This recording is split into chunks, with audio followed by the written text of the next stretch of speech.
C'est une vraie problématique aujourd'hui de pouvoir en fait former les gens justement sur ces nouvelles technologies-là. On a créé l'Internet en France et on l'a laissé aux Américains. Ne répétons pas la même chose avec la XR et les technologies immersives.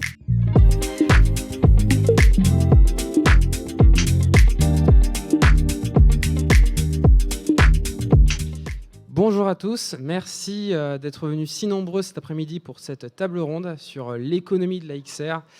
Alors l'économie de la XR, vaste sujet, avec beaucoup de...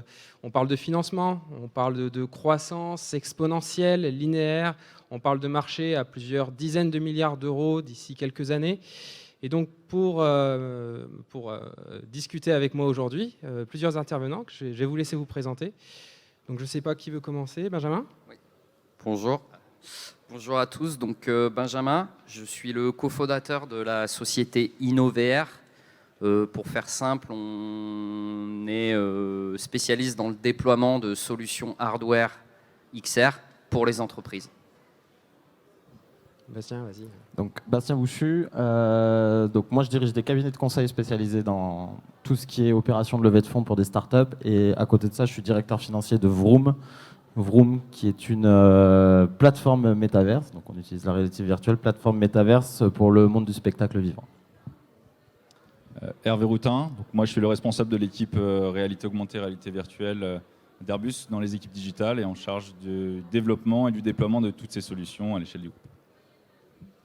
Et bonjour à tous, moi je suis Nicolas Berdon, le fondateur de VR Show, on est concepteur d'applications en réalité virtuelle. Et de mon côté, du coup, Antoine Genet, je travaille à Exent, je suis chargé d'innovation dans cette société. Et donc nous, on est des industriels à la base et on réalise dans notre service XR des applications du coup, pour l'industrie, donc pour la formation, pour la revue de conception sur projet, etc. Déjà, j'ai envie de vous poser donc, une première question. Quels sont, pour vous, vos usages de la VR dans votre société aujourd'hui ? Est-ce qu'ils ont évolué ces dernières années ? Est-ce que le Covid a eu un impact ? Allez, j'y vais. Effectivement, on a vu avec le Covid l'arrivée du métaverse, évidemment. Et donc, nous, ça a été pour nous une porte hyper intéressante pour acculturer les entreprises à cette technologie, cette plateforme, cette nouvelle façon de communiquer, de travailler. Voilà, donc c'est une ouverture de marché pour nous. Après, le métaverse, c'est vrai que c'est quelque chose, on en a tous entendu beaucoup parler, on en entend un peu moins parler ces dernières années. Est-ce que tu penses que ça va revenir ? Ah, je vois que Bastien, tu as une autre idée en tête ? Oui.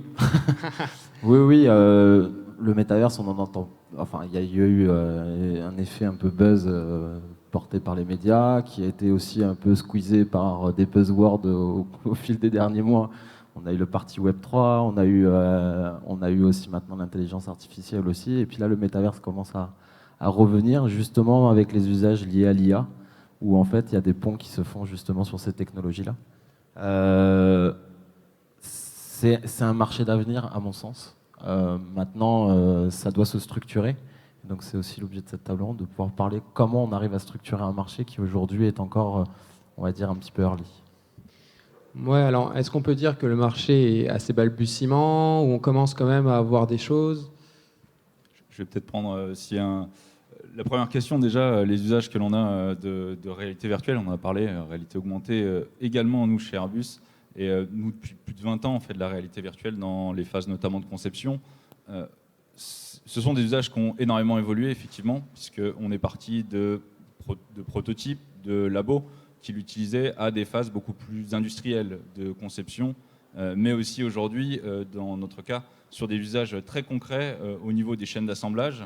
Et pour rebondir aussi sur le sujet métaverse, alors oui, je pense on agrée tous que c'est un buzzword aujourd'hui, mais on a des évolutions, nous, très concrètes de la technologie, que ce soit réalité augmentée ou réalité virtuelle, en y ajoutant les capacités de collaboration, on arrive aujourd'hui à des premières applications d'un certain type, dirons-nous, de métaverse, qui est la collaboration autour des produits, et qui est hyper important chez nous, puisqu'on a un grand nombre de systèmes complexes qui sont à représenter, et ce nouvel univers collaboratif digital est une nouvelle plateforme qui permet d'accéder à des nouveaux besoins. Ouais, et puis en complément, donc pour répondre aussi au début, à la première partie de la question, oui, le Covid a été un facteur d'accélération, notamment nous dans notre domaine, parce qu'on travaille dans l'entertainment, et donc du coup on fait des concerts en réalité virtuelle, on travaille énormément aussi sur la partie hybridation, c'est-à-dire de faire des concerts de manière virtuelle avec des casques de réalité virtuelle, mais aussi derrière de le faire aussi, de faire du lien avec le monde physique. Et donc on a vu effectivement une accélération lié au Covid, hein, où personne ne pouvait se déplacer dans les salles de concert, et que ça a été un vrai changement pour l'industrie, en tout cas culturelle et créative, sur ces aspects-là. Oui, j'ai vu sur votre site, avec Jean-Michel Jarre, vous avez déjà eu une expérience. Ouais. Alors on a fait plusieurs concerts pour Jean-Michel Jarre, parce que, en plus de ça, il est associé donc, chez nous. Mais on a fait plusieurs concerts, dont le concert du Nouvel An à Notre-Dame en 2021. Qui détient aujourd'hui le record mondial du concert le plus streamé avec 75 millions de vues. 75 millions de personnes dans la même salle VR. Alors pas forcément VR, on était vraiment... Aujourd'hui on développe la partie VR, mais aujourd'hui il y a l'adoption aussi, il faut parler de l'adoption de la réalité virtuelle. Tout le monde n'a pas des casques, tout le monde n'est pas, on va dire, adepte encore de ces technos-là.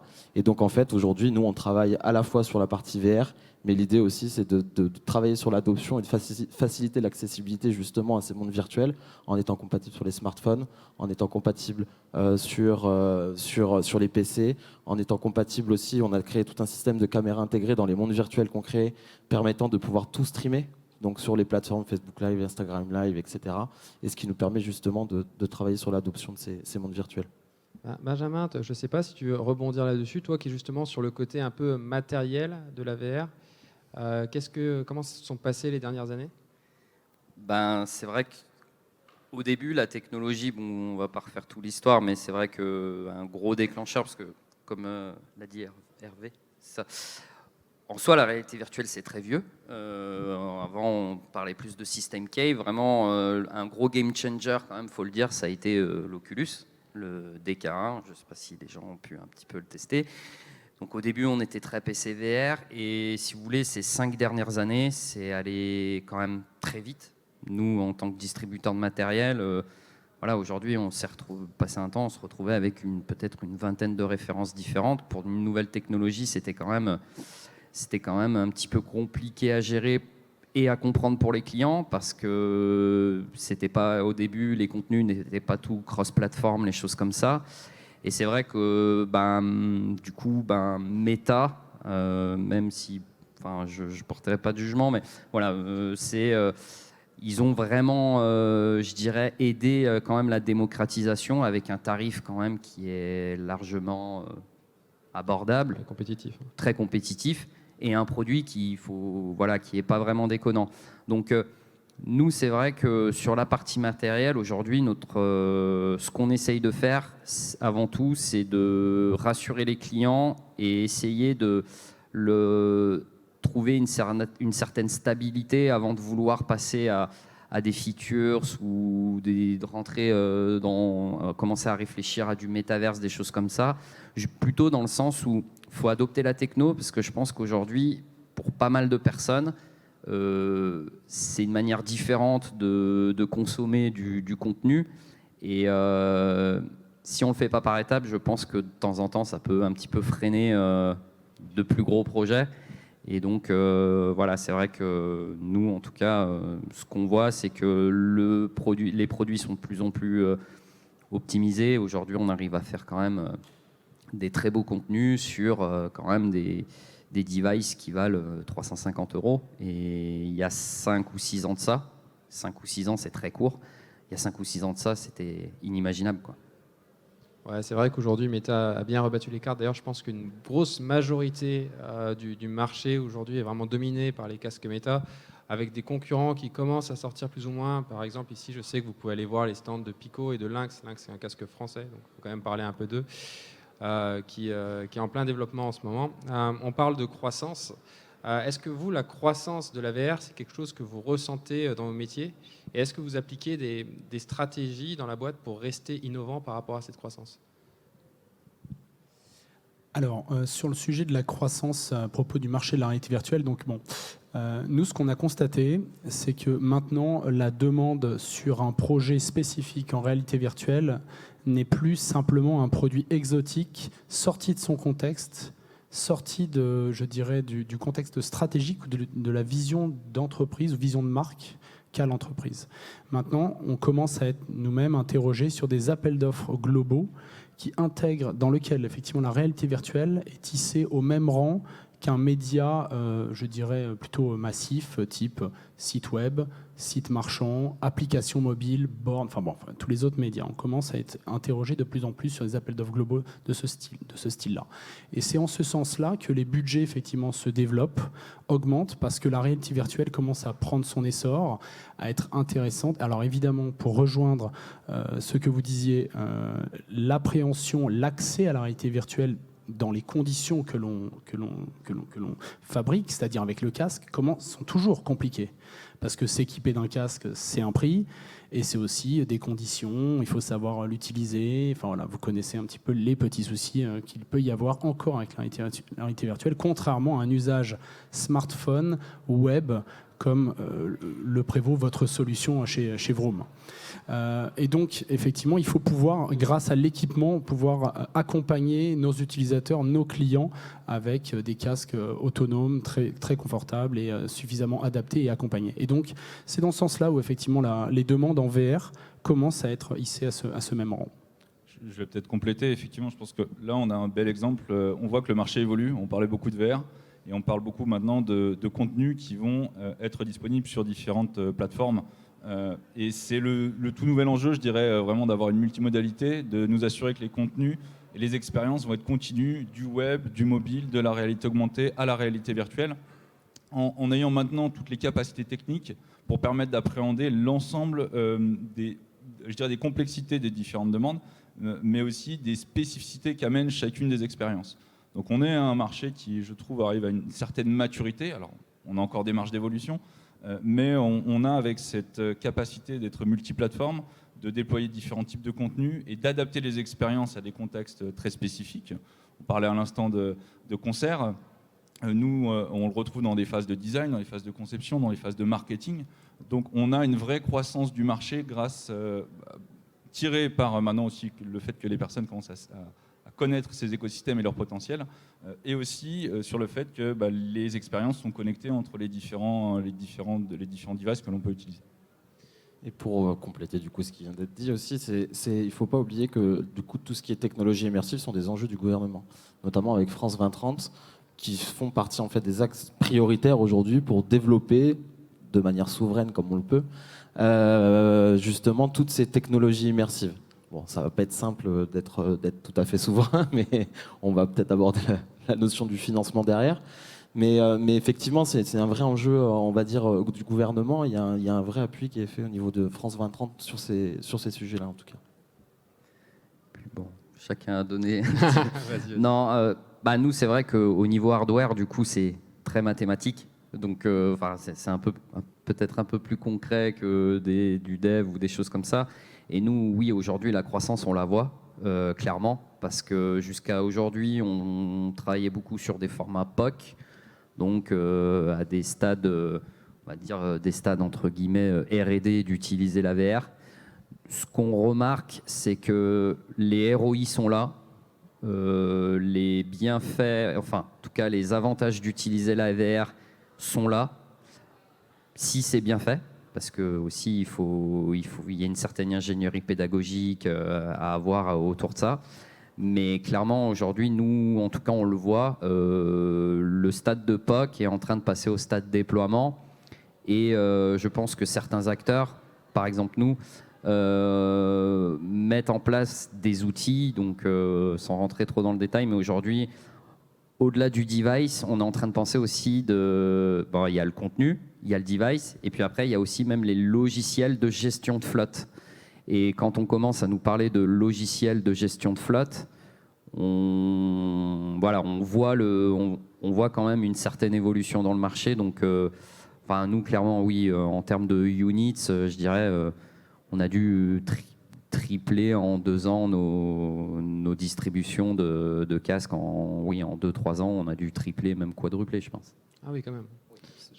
C'est un sujet sur lequel j'aimerais rebondir justement, et ce que tu dis est très vrai, c'est la mise en place des plateformes industrielles permet de management de devices, d'utilisateurs, de contenu, est le facteur qui fait la différence maintenant. On parle d'une plateforme digitale et plus seulement d'un POC ou d'une solution, mais vraiment d'une industrialisation à l'échelle. Et pour donner un chiffre très parlant, alors, nous on a commencé ces travaux d'industrialisation sur la réalité augmentée. Chez Airbus, depuis 2019, on a des techniciens qui l'utilisent sur plus de 70% de leurs procédures dans un certain contexte. Donc ça donne bien des ordres de grandeur, et on n'en est qu'au début encore, de ce que ces plateformes digitales, ces plateformes IT vont pouvoir amener sur la croissance du secteur de la VR et de la R et de l'ensemble des médias dont on a évoqué. Je voulais rebondir sur ce que tu dis, Hervé, et sur ce qu'avait dit Nicolas au début. Ça rejoint un peu ce que tu dis maintenant. Le côté exotique de la VR qu'on avait à une époque. Il y a 4 ans, j'étais sur des salons internationaux pour vendre des outillages pour l'aéronautique. Et on faisait déjà de la VR. À l'époque, chez Exent, c'était les tout premiers Oculus. Et c'est vrai qu'il y avait ce côté, bon, déjà pour se déplacer avec le casque, c'était compliqué parce qu'on avait tous les capteurs, donc il fallait tout emmener, on avait la zone à configurer, etc. Aujourd'hui, c'est quand même des choses qui sont beaucoup plus simples. Et on avait ce côté, ah, c'est sympa. Ce côté, ah, ça permet d'amener des gens sur les salons, c'est une curiosité. Aujourd'hui, les applications qu'on va développer, c'est des applications qui sont dédiées à la formation, qui sont dédiées à de la revue de conception sur projet, donc sur des sujets qui sont beaucoup plus concrets et qui nous permettent de gagner du temps sur des projets méca ou sur de la pédagogie. Donc aujourd'hui, on voit vraiment le concret de la VR. C'est plus seulement de l'exotisme, en effet, c'est quelque chose de plus. Pour abonder dans ce sens-là et pour avoir déployé pas mal de casques, pas mal d'équipements auprès de nos clients, parce que évidemment, on l'a tous un peu dit, lorsqu'on conçoit des programmes du développement, il est inévitable d'aller fournir l'équipement à notre client en phase de production et évidemment en phase de livraison pour qu'ils puissent l'exploiter, l'utiliser.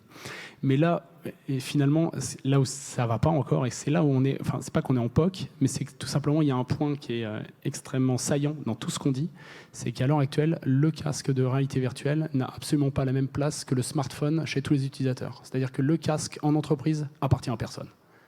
Et c'est à partir de ce moment-là que effectivement, il faut accompagner tous nos utilisateurs, tous nos clients de façon pédagogique pour utiliser effectivement les programmes que l'on livre, les expériences et tout cela. Pour l'instant, les casques de réalité virtuelle sont achetés par les entreprises, adoptés, on est d'accord, mais elles ne sont pas à des business units, elles ne sont pas individuellement la propriété de personnes, au même titre qu'un smartphone. Le jour où on sera là, alors effectivement, ça sera une vraie ouverture. Et vous pensez qu'on va y arriver à ce jour ? Vous tous ? Assez compliqué. La croissance est très importante. On en parle depuis des années et on voit aujourd'hui une adoption forte des métiers, des demandes qui sont vraiment croissantes sur les différents métiers que l'on connaît depuis longtemps finalement et qui en fait on n'amène pas une nouveauté sur le métier en lui-même. On amène une nouveauté sur la façon d'exploiter le contenu qui est déjà disponible dans ces univers-là. Donc on sait qu'on va croître. La question maintenant elle est de savoir de combien. Mais en fait, en ayant basculé et supprimé tous les éléments qui bloquaient l'entrée ou l'industrialisation de ces solutions, gestion des parcs, gestion des contenus aussi, il faut en parler. Convertir un 3D il y a quelques années, c'était très compliqué. Maintenant, ça devient de plus en plus naturel. Donc on tend vers un modèle où il y aura de plus en plus d'usages. Et maintenant, la question, elle n'est pas de savoir... quelle échéance on va commencer l'adoption, non, c'est savoir quelle croissance on va avoir sur ces plateformes qui sont en place, qui sont présentes dans les entreprises, qui sont présentes dans différents milieux, dans le monde de la formation notamment, et qui sont appelées à être industrialisées dans les différents cas d'usage. Alors on parle beaucoup de l'adoption dans l'entreprise et nous on est quand même sur l'adoption du grand public parce que effectivement notre cible c'est effectivement aujourd'hui on a un studio de production qui travaille en fait avec des marques, avec des labels, avec des artistes. On travaille avec, on a travaillé avec France Télévisions, on a fait Roland Garros, on a fait JO de Pékin, voilà, on a fait tout un tas d'événements. Mais pour nous, c'est l'adoption du grand public parce qu'on est en train de changer de modèle et on est en train de pivoter sur du B2C avec notre propre plateforme pour permettre à n'importe qui de pouvoir créer son monde virtuel en 3 clics et de le monétiser. Et donc en fait, on va travailler énormément sur l'adoption au grand public, mais pour ça, il faut créer des outils qui permettent en fait de manière très simple pouvoir justement aussi derrière, non pas que sur la partie device et casque, mais également aussi sur la création de contenu. Et ça, c'est super important, c'est que l'adoption se fera par la capacité à faire vivre des expériences aux gens et à les répéter, ces expériences-là. Et donc nous, on travaille énormément là-dessus. On a la techno, très bien, mais derrière aussi, on travaille sur l'expérience utilisateur. Tu parles vraiment du côté intuitif, en fait, qu'a la VR. Oui, et puis vivre une expérience, c'est-à-dire vivre quelque chose de manière différente et qui fait que ça pourra avoir une répétabilité dans le temps. Ok, hyper intéressant. On a parlé rapidement des technologies qui peuvent nous amener à avoir cette croissance. Bon, là récemment, je pense que ça a échappé à personne. Il y a Apple qui sort son nouveau casque. On ne sait pas encore trop ce que ça va donner. Est-ce que vous voyez des technologies qui arrivent et qui vont avoir un impact sur votre société, sur votre manière de faire les choses dans la VR? C'est plus une question pour toi, ça, je pense. Ouais. Alors, en fait, aujourd'hui, moi, ce que j'ai envie de dire aussi, c'est faut pas oublier quelque chose, c'est que, comme je l'ai dit au début, on parle d'un premier Oculus DK en 2016. On est en 2023. Ça fait 7 ans. Et c'est vrai qu'aujourd'hui, je pense que c'est plutôt une mentalité assez générale. Par rapport aux techno, c'est vrai que maintenant, avec notre iPhone, on fait plein de choses, iPhone ou Apple Android. Et je pense que les gens sont habitués à que ça aille vite. Et en fait, on voudrait encore plus dans la VR. Mais j'ai envie de me dire, aujourd'hui, on a des devices à 600, 700 euros, enfin, peu importe le montant, où vous pouvez voir des contenus en 360 degrés, avec quand même un store. Enfin, on a quand même déjà atteint, je trouve, une certaine stabilité avec des produits qui sont industrialisés et qui fonctionnent. Déjà, même sans monter dans des prix comme ça, un Oculus Quest, aux Clairement. USA, on est à 299 $. Nous, on est en Europe, donc c'est plus cher, forcément. Oui. Mais on est sur du 349. C'est quand même quelque chose qui commence à être accessible à tout le monde. Clairement. Tout le monde, Et puis ça se démocratise. L'application Oculus, c'est l'application qui est la plus téléchargée à Noël. Devant Insta, devant Snap, devant toutes les autres applications qu'on utilise sur notre smartphone. Donc en fait, et puis là par exemple, on a Roblox qui est une plateforme de jeu qui finalement est sur le smartphone et maintenant se lance dans la VR. Donc ils font le chemin inverse. Et à partir du moment où ils ont annoncé ça, il y a eu quand même 1 million d'inscrits sur la plateforme Quest, justement sur Roblox. Donc, en 48 heures. Donc voilà, c'était juste. C'est vrai que ça va très vite. Donc, nouvelle techno, nous, en tout cas, ce qu'on voit, c'est essayer de s'affranchir. Enfin, là, je suis très terre à terre, mais ce qui arrive à grands pas et qui est même pratiquement opérationnel, c'est de s'affranchir de contrôleurs, d'avoir ce qu'on appelle le hand tracking. Ça, c'est vrai que ça sera un frein en moins dans l'utilisation. Et pour moi, après. Vraiment, peut-être le game changer va être la 5G. Parce que, pourquoi la 5G? C'est parce qu'aujourd'hui, il y a un vrai combat, je pense, chez les constructeurs, mais même chez ceux qui développent du soft, c'est d'avoir assez de puissance de calcul pour pouvoir faire des contenus de plus en plus qualitatifs. Et aujourd'hui, alors, c'est dommage pour les distributeurs de matériel, mais en fait, les gens n'ont plus envie de se traîner un PC gamer, enfin un PC avec des fortes puissances de calcul. Donc aujourd'hui, l'objectif, c'est de se dire comment on déporte cette puissance de calcul sans rendre malades les utilisateurs. Et donc, en gros, je dirais, on va dire, ce qui résoudrait cette équation, c'est la 5G. Je voulais rebondir sur je partage totalement qu'aujourd'hui on a déjà énormément de briques technologiques et techniques qui sont disponibles. Maintenant, je dirais au plus grand nombre, puisqu'on sait qu'un casque VR coûte quelques centaines d'euros aujourd'hui. Le gros facteur différenciant, il est plus de temps, je dirais, sur la technique. On a parlé aussi un peu de contenu, mais il est surtout sur l'expérience utilisateur. C'est un peu ce que tu évoquais, le fait déjà de ne plus avoir de tracker, d'utiliser ses mains. Et au-delà de ça, d'avoir une interface utilisateur qui soit très, très agréable, très engageante. Et finalement, c'est au-delà du casque, c'est ce qu'on attend aussi d'Apple et des premiers éléments que l'on a pu voir sur de la AirKit ou sur ce qu'ils avaient pu utiliser avant. C'est un game changer sur l'expérience utilisateur. Et c'est là où on va vraiment entrer dans des utilisations continues de contenu et d'expériences de plus longue durée. ou d'atteindre des publics qui n'étaient pas du tout réceptifs à justement le fait d'utiliser un casque, d'avoir une très faible qualité. Ouais, et puis il faut que les technologies soient simples d'utilisation parce que mine de rien, ça reste quand même. Il faut parler de la cible aujourd'hui, et la cible, par exemple, qui peuple aujourd'hui les mondes virtuels avec des casques de VR sur VRChat, etc. Ils ont entre 13 et 20 ans à peu près aujourd'hui. Donc en fait, il faut aussi cette certaine fluidité dans l'utilisation des devices, dans l'ergonomie, dans toute l'expérience utilisateur. Donc, Mais c'est vrai qu'aujourd'hui, enfin, le gros du marché en VR, on n'est toujours pas sur du B2C. Enfin, principalement, on va être sur du B2B, dans l'art, dans la culture, dans la formation. Je sais qu'il y a aussi beaucoup d'applis industriels qui circulent. Le B2C, il est en train d'arriver. Ça doit représenter aujourd'hui 10-20% du marché. Je n'ai pas envie de donner de mauvais chiffres. Je ne sais pas si tu les as. non, je les connais pas. Pour être tout à fait honnête, je les connais pas sur le B2C, mais parce qu'en fait aujourd'hui c'est ce qu'on parle, c'est l'adoption, c'est l'adoption, et aujourd'hui il y a encore peu de choses, notamment en France. Aujourd'hui les mondes virtuels, en tout cas, sont peuplés par les Asiates, par majoritairement de Corée du Sud, pour pas prendre eux comme exemple, mais c'est eux aujourd'hui qui peuplent les mondes virtuels. Et donc en fait, on a un travail à faire sur l'adoption et aussi au niveau des plateformes, donc des plateformes d'hébergement de ces contenus, notamment nous sur la partie entertainment. Aujourd'hui, on ne voit que des Américains ou des Chinois.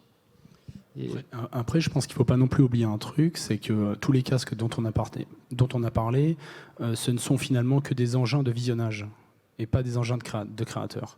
Même si effectivement la 5G permet ce que tu disais, c'est-à-dire de pouvoir héberger, présenter en temps réel des contenus de haute qualité qu'un PC de gamer avec une carte graphique solidement équipée pourrait le faire avec la 5G. Il n'empêche qu'un casque à 300 €, même 700 € ne permet qu'un visionnage de contenu du jeu et un petit peu de partage et la participation à un jeu multijoueur en métaverse. Mais on ne parle pas de création de contenu. Et encore moins d'un outil de productivité. Un smartphone, comme on le disait tout à l'heure, entre 700 et 1000 €, c'est un outil de productivité dans lequel je consomme. On peut acheter, on peut travailler, on accède à Drive, WhatsApp et tous les outils qui nous permettent de travailler. Peut-être je ne vais pas rappeler la définition du smartphone, mais un smartphone, c'est une prolongation du bureau. On peut encore travailler chez nous le week-end avec, pas avec un casque. Ce que propose Apple, c'est cette promesse-là. Moi, c'est ce que j'ai vu. La promesse d'Apple, c'est absolument pas de la réalité virtuelle ni de la réalité augmentée. C'est une jointure entre les deux. Ils ont appelé ça Spatial computing. Spatial computing. C'est la définition même du casque. Pour moi, il faut retenir juste ça. En fait, finalement, je vous invite vraiment à tous voir les différents trailers de présentation de ce casque. Moi, selon moi, c'est l'aboutissement. C'est l'iPhone. C'est l'iPhone qu'ils ont sorti il y a 15 ans. C'est extraordinaire ce qu'ils vont sortir. Moi j'en suis complètement convaincu. En plus, parce que c'est un outil de productivité. Et c'est là où, moi, sincèrement, je pense que ce ne sera pas trop sur typiquement les verticaux où on travaille, nous, par exemple, InnoVR, dans la formation, sur du hard skills, des choses comme ça. Je ne sais pas si ça sera le bon produit. Par contre, là où j'abonde dans le sens, c'est que Apple, faut quand même leur rendre ce qu'ils sont. Ils ont eu une manière différente d'apporter les choses. Ils n'ont pas trop parlé de virtual reality, de mixed reality ou quoi que ce soit. Ils ont parlé de spatial computing. Et comme il dit dans le trailer, on voit que en fait, ce qu'ils ont envie d'apporter, c'est votre bureau étendu. C'est votre nouveau espace de travail virtuel. Et en fait, je pense que l'utilisation de ces mots, c'est pas anodin. Et je suis d'accord que ça va vraiment changer les choses. Après, en tout cas, ça c'est juste de mon avis à moi, sur des applications très industrielles ou très hard skills ou des choses comme ça, ou dans la conception, je pense pas que ça sera peut-être là-dessus qu'ils voudront aller, mais ils vont réussir à démocratiser les choses. Je te rejoins en fait là-dessus. Pour moi, un casque VR aujourd'hui, c'est déjà pour certaines applications un outil de productivité. C'est un outil où tu peux déjà réaliser, alors je le vois dans mon entreprise, où en fait on fait des énormes outillages parfois pour faire des tests d'ergonomie, il n'y a rien de mieux. On se met dans la bonne position, on regarde dans quelle position on va être, on regarde si on ne se cogne pas. Ensuite, on peut sortir même des rapports pour voir si la personne qui va utiliser l'outillage, il aura des troubles musculo-squelettiques dans 5 ans. Dans ce cas-là, on peut revoir l'outillage, comment il est fait. Donc on peut faire énormément de revues de conception. On peut faire aussi des applications de formation. Alors je pense que Airbus, vous êtes déjà un petit peu là-dedans. des applications de formation qui vont être à destination d'opérateurs, où au lieu d'opérer directement sur les machines, on les forme sur les casques. Donc pour tout ça, la VR, pour moi, elle est déjà là, elle est déjà présente. Après, ce que fait Apple, ça va permettre de la développer encore plus. Après, on n'est pas Madame Soleil, on ne sait pas, si ça se trouve, ça va faire un flop. Et on s'en mordra les doigts dans 5 ans. Je partage totalement l'idée que tu as amenée là, et ce qu'amène Apple. Et effectivement, nous, d'expérience chez Airbus, justement, aujourd'hui, ce n'est pas la VR qui a, en tant que telle, en tant que techno, qui a poussé les usages. C'est la capacité de mettre à disposition un contenu dans un métier avec une expérience très simple et très ludique pour les utilisateurs. Et quand on a présenté cette année au Salon du Bourget notre première expérience de configuration cabine en réalité augmentée collaborative, en fait, c'est au-delà de la techno qui a été utilisée, ce qui a intéressé les utilisateurs et nos clients, c'est la capacité de pouvoir visualiser son contenu avec une interface très simple pour répondre aux enjeux que sont la compréhension, la découverte, du partage de savoir ou de techniques. Et c'est en ce sens où, effectivement, quand on va arriver sur des extensions du bureau, finalement, en révolutionnant rien ce que font les gens, on vient juste amener des nouvelles technologies qui offrent des nouvelles capacités pour les usages en question. D'où la simplicité d'usage ensuite pour accélérer l'adoption. Ils n'ont pas nécessairement parlé de métaverse, par exemple, si on regarde bien. Ils n'ont pas forcément parlé de formation et encore moins de gaming.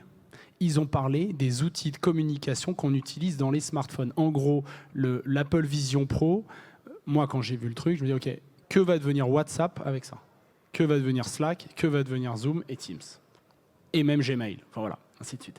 Et c'est dans ce sens-là aussi qu'on peut aussi se poser des questions en disant tiens, moi par exemple en tant que concepteur, me dire tiens, quel peut être le prochain usage dans ce sens-là? Qu'est-ce qu'on peut fabriquer comme application pour répondre à ce nouvel usage, à cette nouvelle façon de consommer? C'est un nouveau média. Voilà. Ok, donc convaincu par Apple. Moi, j'attends de voir. Je pense que ça va faire... La promesse et la réalité, j'attends de voir. Mais ce qui est intéressant aussi, c'est qu'il s'attaque au marché de la télé, sur le trailer. C'est-à-dire la capacité à se dire maintenant on va remplacer votre salon et vous allez pouvoir regarder de la télé complètement la collab Disney. Ouais, oui. Si ça se trouve, dans 10 ans, on se posera la question. On attend. Ce sont des leviers de business extraordinaires qui vont démocratiser la réalité virtuelle, que ce soit avec Disney, Netflix. Évidemment que demain, ils ont Netflix ou Disney+, mais c'est génial pour notre marché à tous les points de vue. Ça veut dire que, en fait, parce que si vous voulez, je ne vais pas résumer ce qu'on a dit, mais on a un sérieux problème. On a un sérieux problème. C'est que les gens ont du mal à mettre un casque. Quand même, c'est un petit peu dur. Je parle en démocratisation générale. C'est plus facile de regarder son smartphone. Ce que j'en vois, c'est que ça dépend vraiment des générations. Typiquement, sur les salons aéronautiques auxquels j'ai participé, c'était beaucoup plus simple pour les nouvelles générations de mettre un casque. Ils étaient déjà plus habitués. Et je pense que ça va être comme alors ça, par contre, je te rejoins complètement, comme le smartphone. Si Apple réussit son coup de poker, si ça se trouve, dans 10 ans, on se posera la question, bon, alors du coup, je vais sur Apple ou je vais sur un Samsung? Ça serait assez dingue quand même. C'est ce que je disais tout à l'heure par rapport à la cible. La cible, c'est comme nos parents avec les smartphones, enfin en tout cas pour mon âge à moi, c'est que j'utilisais un smartphone, même mes sœurs qui sont beaucoup plus jeunes que moi ont un usage aujourd'hui du smartphone qui est complètement différent. Elles sont très à l'aise avec un casque de réalité virtuelle où moi j'ai peut-être un petit peu au départ eu un peu de mal. Alors je ne parle pas de mes parents aussi, hein. Quand je l'ai mis sur la tête de mon père la première fois, j'ai cru qu'il allait vomir. Mais il y a ça aussi, et il y a une chose qui est importante aussi, c'est que pour que l'adoption se fasse, il faut le faire essayer aussi aux gens. Parce que si on n'a pas essayé, on peut le voir et vivre l'expérience d'un casque. Une fois, c'est l'adoption. Nous, on a l'exemple, par exemple, avec les concerts de Jean-Michel Jarre. Je ne vous cache pas que son public, c'est pas des gens de 10 à 30, 40 ans, quoi. C'est bien Jean-Michel Jarre. C'est très très bien, mais c'est pas la génération qui va être amenée à utiliser les casques demain. Ils ont acheté des casques du coup pour voir effectivement les concerts de Jean-Michel Jarre qu'on avait fait et de ce fait, de l'adoption, du fait qu'ils aient essayé, mais on les a aidés, hein. On est à la maison de la radio, on les a aidés, on leur fait vivre le concert, etc. Maintenant, ils utilisent le casque et ils vivent tous les autres concerts des artistes un peu plus jeunes. Et on en revient à ce qu'on disait tout à l'heure sur la notion de contenu et d'expérience qui est vraiment l'enjeu finalement de l'adoption et qui passe au-delà de, on le voit un peu sur le métaverse de Meta, on a accès à une super plateforme, il n'y a pas de contenu, est-ce qu'on y va, pourquoi faire ? là où le contenu et l'expérientiel amènent une valeur clé, que ce soit dans le grand public ou que ce soit nous dans les industries. Sur un autre sujet, on peut difficilement parler de l'économie de la VR et de la XR en général sans parler des financements. Alors, on a différentes sortes de financements. On se fait soit financer grâce à son CA, en gros réalisant des applications, en les vendant, ou sur du matériel, hein, pour toi, Benjamin. On a aussi des financements gouvernementaux qui existent, qui peuvent aider les entreprises à se développer. Je voulais savoir, vous, dans vos sociétés respectives, comment vous vous placez par rapport à ces différents types de financements et comment vous développez la VR, en fait, sur quelle base vous développez la VR chez vous. Pas si. Oui, je peux. Alors, le marché de la XR, qui englobe tout, a une vraie difficulté au niveau des financements, et notamment sur le fait que beaucoup sont en faiblesse de fonds propres. Et ces faiblesses de fonds propres font que derrière, on n'est pas capable de pouvoir aller chercher justement ces subventions gouvernementales, ces aides gouvernementales, notamment liées à France 2030. Donc en fait, il y a un vrai travail à faire de démocratisation aussi de notre filière auprès des investisseurs pour que eux puissent participer justement au développement de nos innovations, de nos technologies. Et ça, c'est hyper important. Il y a une étude du CNXR qui est sortie il n'y a pas si longtemps que ça, où vraiment, aujourd'hui, il y a 3 points. C'est la démocratisation de nos innovations, parce qu'aujourd'hui, on a quand même un écosystème de financement, que ce soit en France ou en Europe, qui est quand même beaucoup plus faible, ou en tout cas beaucoup moins mature, et avec les poches beaucoup moins profondes que les Américains ou les Chinois. Même le Moyen-Orient aujourd'hui se lance dans les technologies immersives. Ils ont des fonds hallucinants. Ça, c'est le premier point. Le deuxième point, c'est aussi le recrutement des talents. C'est un vrai problème. C'est une vraie problématique aujourd'hui de pouvoir en fait former les gens justement sur ces nouvelles technologies-là. Je trouve qu'il n'y a pas assez de formation justement sur ces technos-là.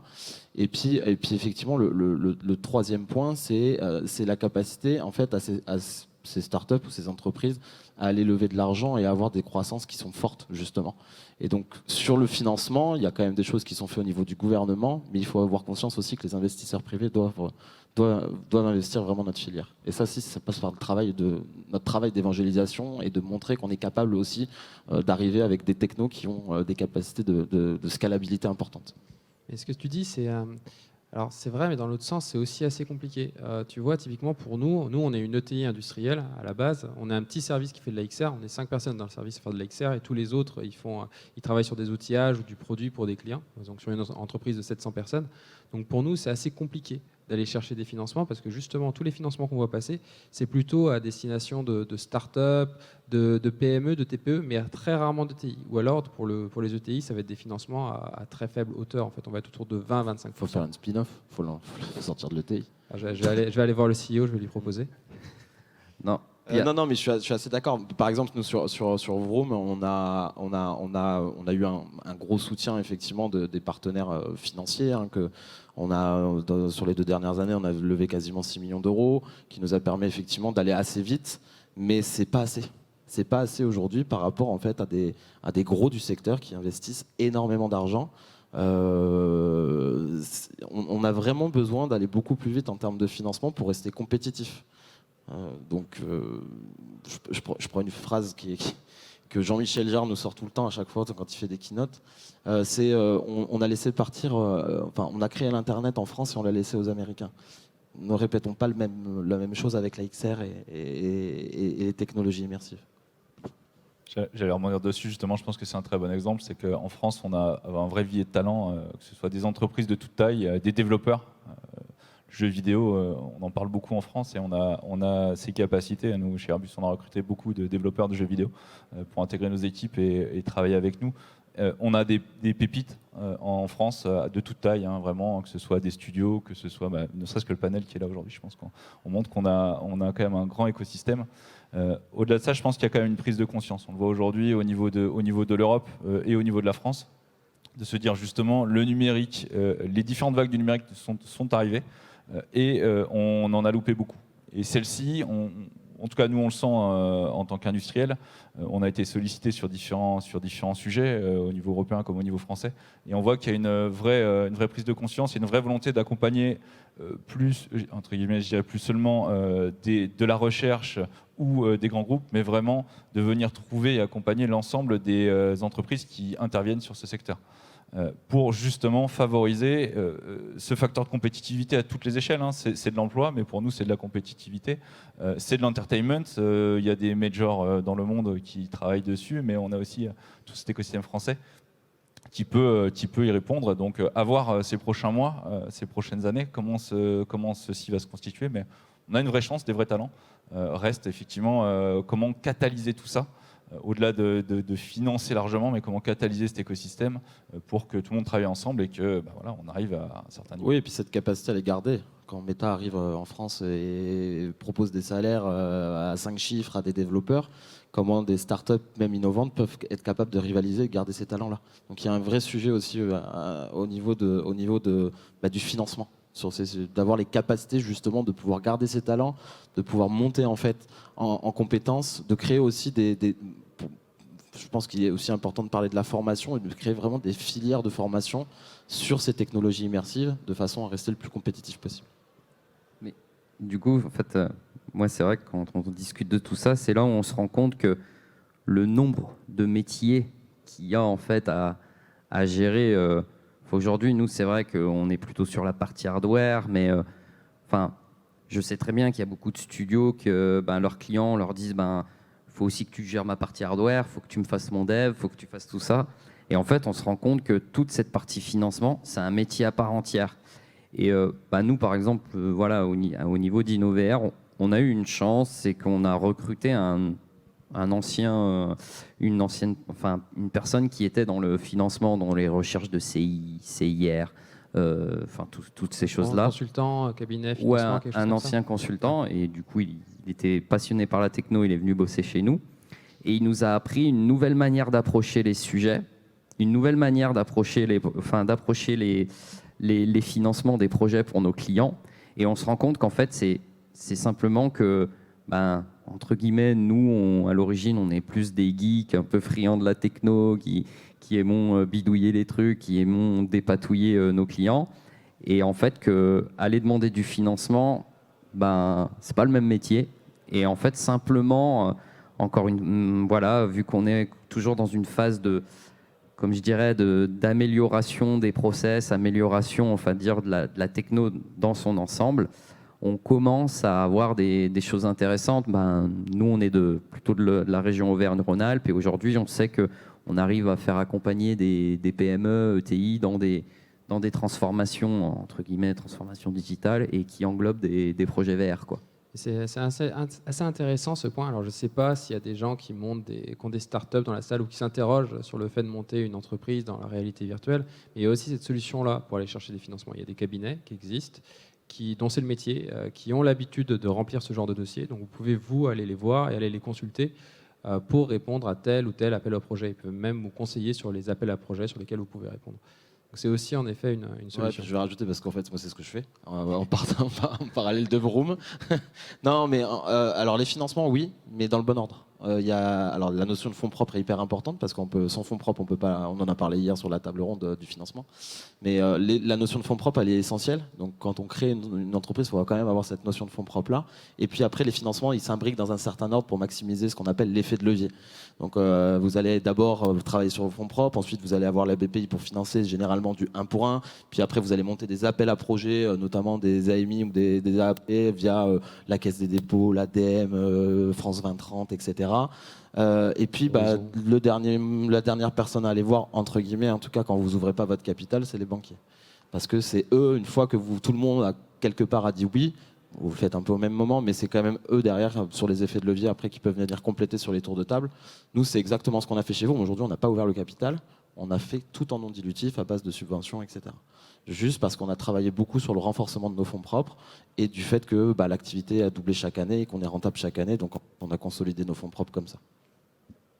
Ok, je crois qu'on est presque à court de temps. On doit arriver à la fin de cette table ronde. J'ai une dernière question pour vous.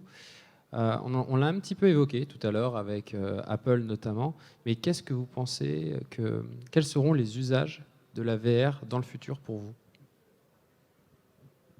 C'est une question très large. Je dirais, nous, on a une vision assez claire côté Airbus. On voit qu'en fait, dans l'ensemble des métiers, l'AR et la VR, ils se déploient massivement du bureau d'études, de la chaîne de production. Et je tiens à le préciser, chez nous, ce sont les techniciens qui montent les avions, les hélicoptères, qui ont été les premiers à utiliser dans l'entreprise ces technologies-là au quotidien. Donc nous, ça va être une croissance forte sur de nouveaux segments, que ce soit du marketing, des projets de plus grande envergure au niveau des programmes, et la collaboration, et qui va vraiment être le facteur différenciant, c'est de permettre à n'importe qui dans l'entreprise de se connecter à des données 3D et de pouvoir interagir avec ces données, mais aussi avec les personnes qui sont à distance et qui vont pouvoir travailler comme s'ils étaient à côté. Nous, sur le point de vue concepteur environnement 3D, c'est vrai que ça peut paraître encore assez étonnant que d'aller créer une application 3D sur un PC pour ensuite la visionner dans un casque. Donc la meilleure des choses, c'est de créer directement dans le casque et de façon collaborative. Ça, c'est pour moi le meilleur usage de la VR et c'est l'avenir. Qui j'espère va arriver.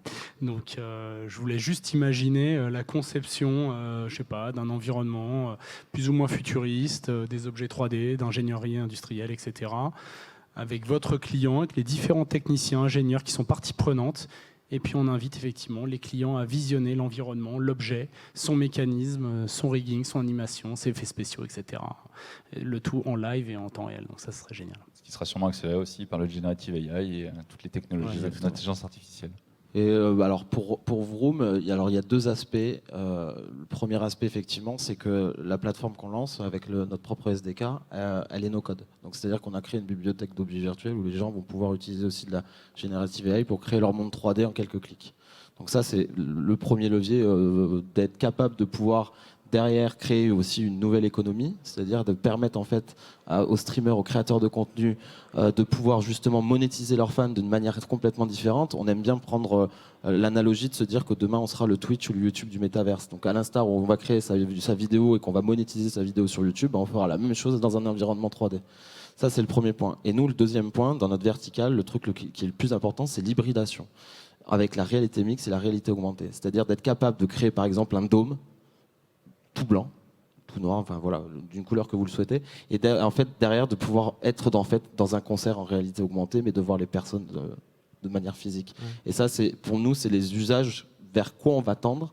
Et le deuxième usage, c'est de pouvoir aussi permettre de travailler sur les 5 sens, et donc d'intégrer aussi la compatibilité à la fois des casques, mais aussi des plateformes, enfin en tout cas de notre plateforme, avec l'haptique, c'est-à-dire la capacité aussi de pouvoir ressentir les objets virtuels, mais de manière réelle.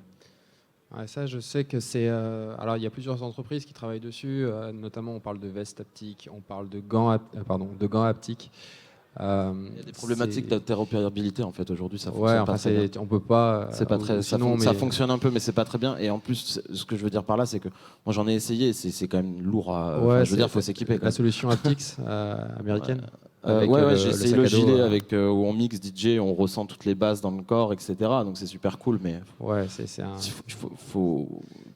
mon avis, pour le moment, ça coûte un peu cher. C'est un début de quelque chose. C'est vrai que c'est une problématique qu'on a aussi dans la réalité virtuelle, c'est que l'idée, c'est quand même de s'immerger dans un environnement le plus possible. Donc aujourd'hui, on peut avoir le regard, donc les yeux, on peut la vision, le son. Mais après, pour tout le reste, enfin les odeurs, le toucher. Il y en a qui le font sur les odeurs. Il y en a qui travaillent qui travaillent sur les odeurs, le toucher. Mais effectivement, si on veut vraiment demain avoir la sensation d'être dans un monde virtuel vraiment à 100% et d'être immergé avec son avatar et non pas tout seul, parce qu'on travaille beaucoup sur la XR sociale, c'est-à-dire les interactions aussi avec les... Voilà. Ça ne pourra pas marcher tout seul de toute façon. Exactement. Et donc du coup, mais après, si on arrive à ressentir dans les mondes virtuels ce qu'on peut ressentir dans la vraie vie, c'est le principe aussi du métaverse, la décision, c'est de faire ce qu'on fait dans la vraie vie de manière complètement virtuelle. Benjamin, tu veux rajouter quelque chose sur ces sujets ? Moi, je suis totalement d'accord avec tout ça. Moi, ce que je rajouterais, c'est peut-être que aussi il y aura une next step, c'est tout ce qu'on va appeler. Alors là, c'est peut-être plus applicable dans le monde industriel ou dans le monde de la formation, mais c'est tout ce qui est scoring, analytics. dans le sens où moi, ce que je trouve fou quand même avec la VR, c'est que c'est quand même une façon de consommer on consomme du coup un média qui crée quand même, je pense, beaucoup plus d'émotions ou qui a peut-être un plus fort impact qu'une image 2D. Et aujourd'hui, je pense que du coup, notre corps communique inconsciemment certains éléments. Et je pense que grâce à ce média et en combinant, aujourd'hui, on sait qu'il y a des petits capteurs qui sont pas trop intrusifs via des bracelets connectés ou des choses comme ça. Et donc, je pense que cet aspect scoring analytics est capable de faire interagir du coup les réactions inconscientes avec vraiment les contenus, ça pourra être quelque chose de fou, quoi. Puis regardez tous Ready Player One, on se retrouve dans l'oasis, quoi. Ah, c'est parti, on s'attend là-bas. Ça conclut, je pense, notre table ronde. Je pense qu'on a bien résumé tout ce qu'on voulait vous dire et tout ce qu'on voulait vous annoncer. N'hésitez pas, on est à côté si vous avez des questions. Et Jérôme, je ne sais pas si tu es là pour récupérer le micro. Je suis là. Tu es là, ok. Merci à tous et puis à tout à l'heure sur les stands. Merci à tous les quatre. Merci beaucoup. Merci.